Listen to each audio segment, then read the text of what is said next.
мандрівнику, перед тобою відкриваються сторінки нової історії.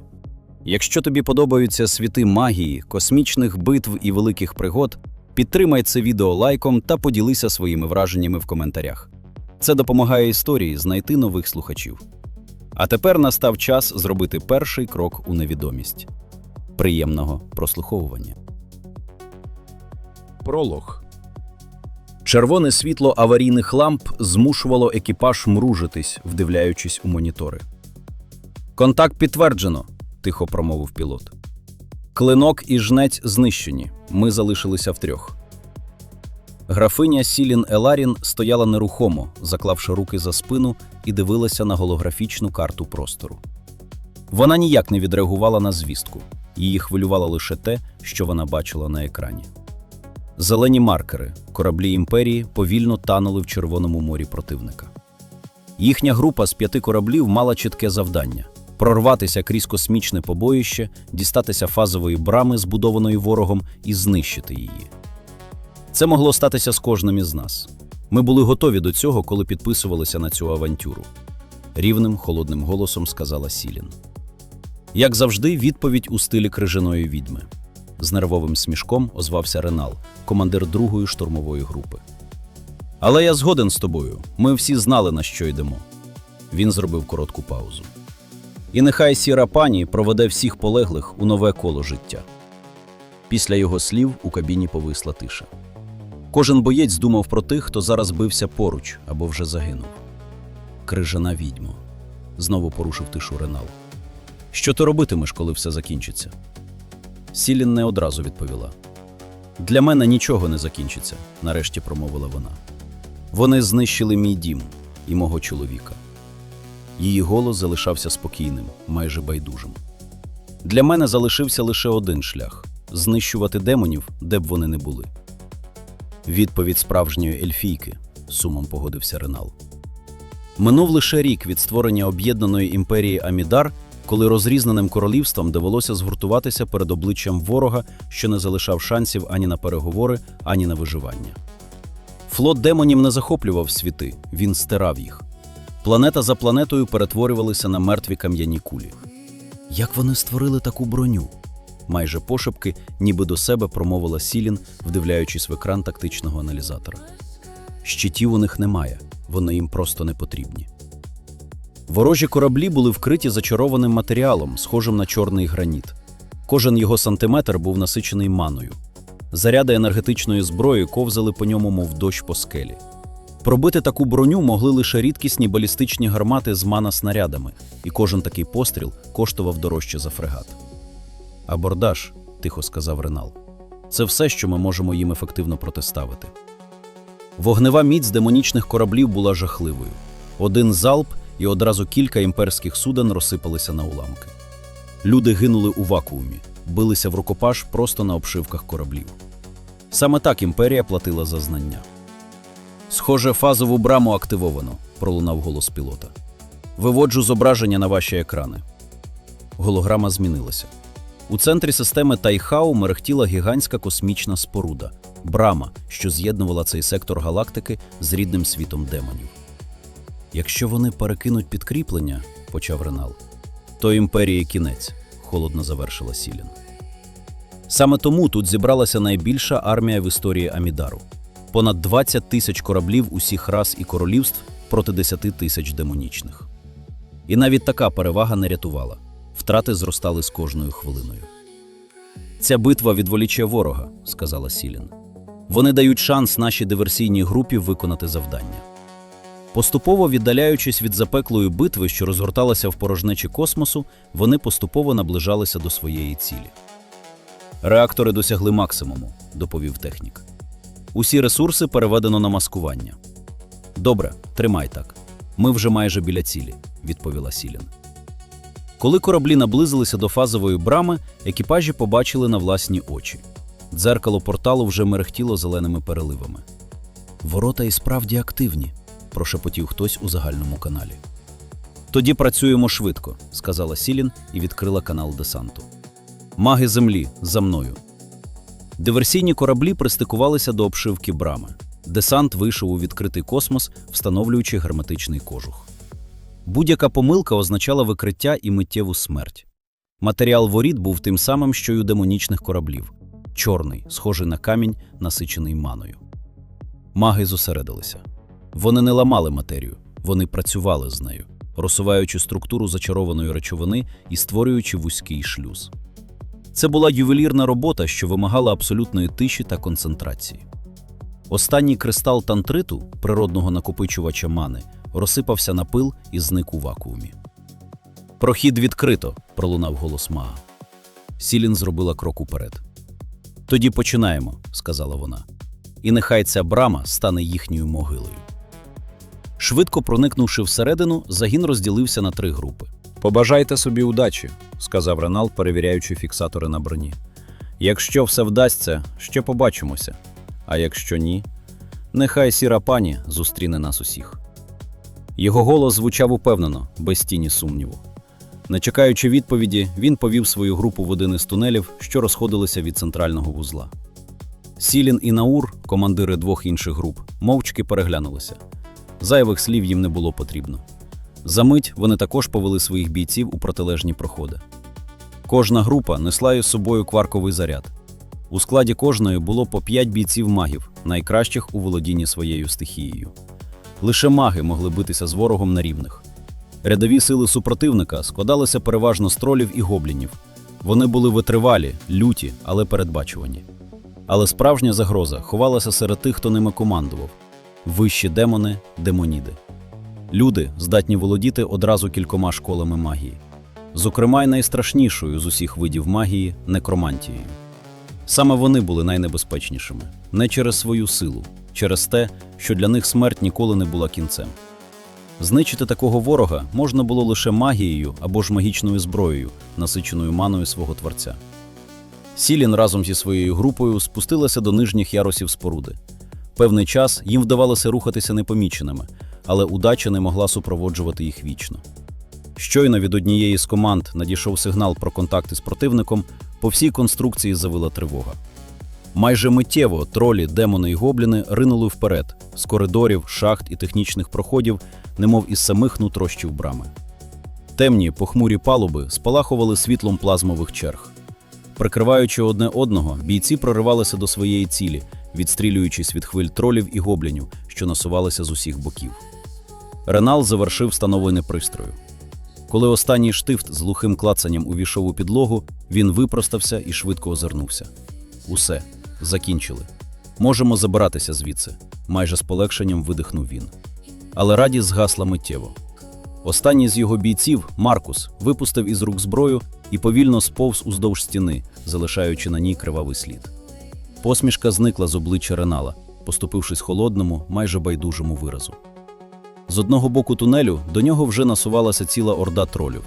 З іншого, перекриваючи шлях до відступу, стояв некромант, а по обидва боки від нього – 2 демонідів. Вони не поспішали, їм був потрібен живий полонений. Коли Ренал побачив, як тіло загиблого товариша сіпнулося і почало підійматися, він втомлено кинув лазерну гвинтівку на підлогу і деактивував шолом. «У клані Каен нас з дитинства вчили одного – смерть не повинна бути марною», – хрипло мовив він, піднімаючи погляд на некроманта. «А ти що на це скажеш, клятий виродку?» Його очі спалахнули яскравим помаранчевим полум'ям. Температура тіла стрімко зросла, і скафандр, не витримавши величезної температури власника, почав тріскатися і сповзати клаптями розпеченого металу.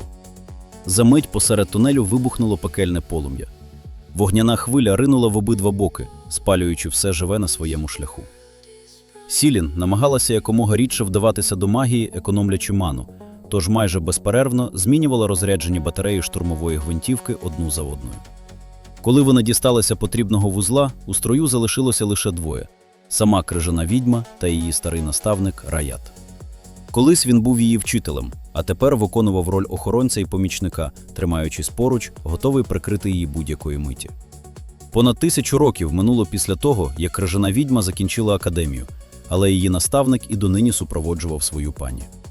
«Раяте, ти довго ще там?» – нервово запитала Сілін, розносячи тим часом голову чергового гобліна пострілом із гвинтівки.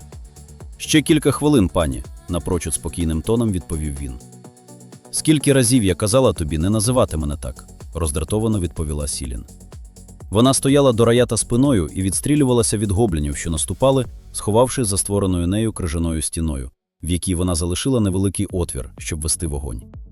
Часу обертатися не було, і тому вона не могла бачити, як він встановлював заряд. З коридорів бігла ціла юрба гоблінів. Вони були одягнені в різномасті пошарпані скафандри, явно зняті з убитих або захоплених ворогів. Скло їхніх шоломів було брудним і тріснутим, і за ним виднілися відразливі обличчя, спотворені злістю і жагою крові. У руках вони тримали хто плазмові пістолети, хто енергетичні клинки, а дехто мав і більш екзотичні види зброї, на кшталт шипованих кійків або саморобних гранат. Вони бігли вперед, кричали і розмахували своєю зброєю, готові до бою. Сілін розуміла, що ці гобліни – лише дрібна сошка порівняно з тим, що чекає на них далі. Справжня загроза – це маги й демоніди, які командують цими істотами. Але із цими легкоозброєними супротивниками потрібно було впоратися швидко, щоб у Раята був час встановити заряди і щоб у них залишився час забрати ноги звідси. 4 алмазних стрижня з іскрами і скреготом угвинчувалися в підлогу, тим самим намертво закріплюючи на ній заряд. «Тепер по-старому, як за старих часів», – промовила крижана відьма, відкидаючи вбік гвинтівку, що стала марною, з останньою спорожнілою батареєю. Знявши з кріплень на спині свій фамільний посох роботи стародавніх ельфійських майстрів, вона спрямувала його навершя в бік ворогів, що наближалися, і стала шепотіти заклинання. Навершя посоха зі світло-блакитного кристала з ув'язненою в ньому сніжинкою яскраво спалахнуло. У повітрі, поруч із крижаною відьмою, миттєво почали формуватися сотні крижаних кинджалів. Під управлінням потоків мани вони з жахливою швидкістю летіли у ворогів, пришпилюючи деяких до стіни. «Усе готово, можемо йти», – задоволеним голосом промовив Раят. Крижана відьма встромила загострений край палиці в кам'яну підлогу, і перед нею одразу ж виникла ще одна стіна льоду, перекриваючи тунель, з якого ломилися гобліни. Це дало їм невеликий перепочинок і можливість втекти через той тунель, з якого вони прийшли. Коли вони вже підбігали до виходу, Сілін боковим зором помітила вогняний спалах за своєю спиною. Обертатися вона не стала, бо розуміла, що це таке. «Раят, нам потрібно прискоритися, їхні маги тут». Зі свого досвіду вона знала, що з ворожими магами вони удвох не впораються. А підкріплення їм було чекати нізвідки, оскільки зв'язок з іншими командами було втрачено. Її заспокоювало лише те, що індикатори на дисплеї шолома показували, що всі 3 заряди були встановлені, і завдання буде виконано, навіть якщо вони звідси не виберуться. Коли вони підбігли до свого імпровізованого шлюзу, то побачили, як назустріч їм з-за одного з поворотів вийшли 2 величезні демоніди, закуті в якусь дивного вигляду броню. Обидва були озброєні розпеченими до червоного сокирами. Один із них тягнув за собою когось із їхньої команди, тримаючи його за голову своєю величезною лапищею. Сілін не могла розгледіти, хто конкретно це був, оскільки тіло було сильно понівечене. До того ж, дівчина ще й побачила, що за цими громилами йшов маг, одягнений у чорний балахон. Шансу впоратися з цими 3 не було. Але й тікати було нікуди, тож Сілін зло оскалилася, приготувавшись забрати із собою хоча б когось із них. Раят зреагував швидше. Скинувши з плечей свій рюкзак, він жбурнув його в отвір шлюзу і, підбігши до Сілін, крикнув: «Ставте бар'єр!» Вона одразу зрозуміла, що відбуватиметься, і, спрямувавши всю ману, що залишилася на втілення заклинання, створила бар'єр, який, як крижаний кокон, огорнув їхніх двох. Кожух, який прикривав обшивку, не можна було назвати надійним захистом, а вибухівка в рюкзаку, який носив із собою Раят, як він казав про всяк випадок, була такої потужності, якої було достатньо, щоб розірвати невеликий імперський корабель навпіл. Вибух був настільки потужним, що, здавалося, сама реальність збожеволіла. Тунель перетворився на піч, стіни плавилися, а повітря наповнилося жаром і вогнем. Сілін заплющила очі, очікуючи кінця, але захисний бар'єр, створений нею, не підвів. Він витримав натиск вибуху, немов невидимий щит. Коли все стихло, Сілін обережно розплющила очі. Навколо неї був хаос, але вона була жива. Маг і демоніди, які не мали такого захисту, були відкинуті у відкритий космос, де на них чекала вірна загибель. Розвіявши бар'єр, що обсипався дрібними кристалами льоду, крижана відьма і Раят, завдяки скафандрам, безперешкодно дісталися до одного з кораблів. Залізши всередину корабля, Сілін одразу ж перевірила детонатор, який був підключений до закладених зарядів. Усі 3 індикатори свідчили про те, що заряди встановлені і готові до підриву. Також зворотній таймер показував часовий відлік, на якому залишалося лише 10 хвилин. Усі спроби зв'язатися з рештою груп провалилися, тож Сілін повернулася до Райета, який схилився над консоллю дальнього зв'язку. «З хлопцями зв'язку немає, найімовірніше вони загинули», – сумно промовила вона. «А в тебе якісь звістки від флоту є?» Так, флот зміг зламати оборону ворога, хоч і з великими втратами. Він дивився в очі Сілін, але після своїх слів відвів погляд у бік і замовк, не знаючи, як продовжити. «Хто?» – суворим тоном запитала вона, уже здогадуючись, у чому річ. Не витримавши на собі суворого погляду своєї пані, Райет продовжив. Княжий флагман взяли в оточення 3 лінкори ворога, і справа дійшла до абордажу. Вони відбили 6 хвиль, перш ніж вибухнув реактор. Усі 3 лінкори вони забрали із собою. Княгиня Мірім і князь Ейнол залишилися на ньому. Тремтячим голосом закінчив він. Біла Аятан знала, що так буде. Ледве чутно прошепотіла Сілін, після чого вдарила кулаком в одну з перегородок. «Скоріше за все, ви маєте рацію», – кивнув Райет. Тому що після втрати відразу 3 лінкорів ворог почав відступати. Тепер титул Білої Аятан переходить до їхньої доньки Сандри. Їй немає ще 50. Сподіваюся, вона успадкувала дар своєї матері і впорається з управлінням князівства. Сілін склала руки і, схиливши голову, прошепотіла слова молитви. Нехай сіра пані буде прихильною і поверне всіх загиблих у коло життя. Я знаю, що ви задумали, пані. Райет подивився в очі своїй учениці. Дозвольте запитати, як же ваш син, його дружина і ваш онук? Ви залишите їх самих? Мій син достатньо дорослий, щоб подбати про свою сім'ю сам, а я маю помститися за смерть Гілрента.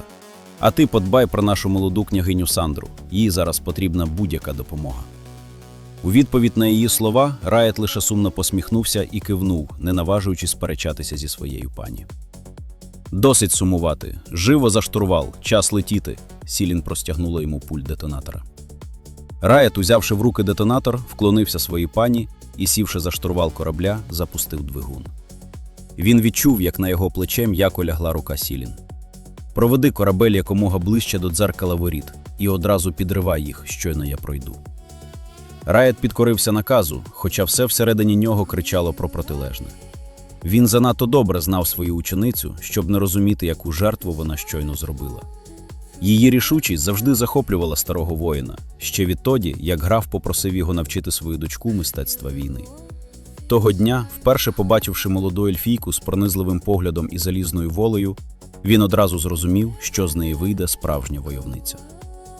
Райет, сидячи в кріслі пілота, спрямував корабель максимально близько до дзеркала фазових воріт, що пульсувало ніжним зеленим світлом.